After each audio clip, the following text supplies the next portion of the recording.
when you were in the NFL, bro, when you first got drafted, concussions weren't a thing.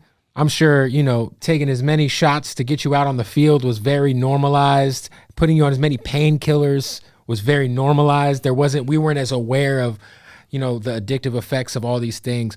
And weed to me is like the anti-inflammatory that's like, for any sport, but really for football, it should be pushed to the players.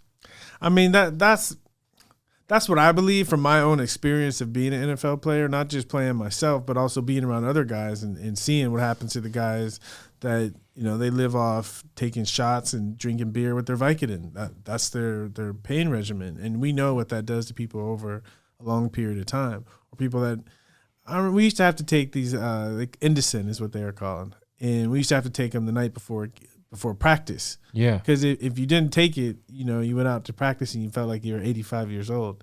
But if you took it's called Indocin? Indocin. It's an NSAID. It's like just a really strong ibuprofen.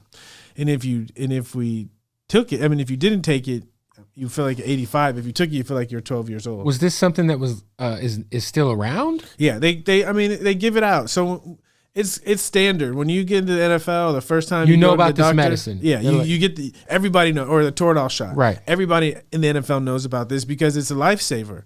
And that's what was the norm. And for me, I remember one day I was sitting in the training room and I was seeing guys come in one by one to get their Toradol shot.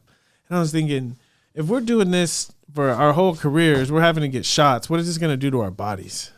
And then I kind of took a challenge on to myself. I said, I want to see how long I can go in the season without having to do that.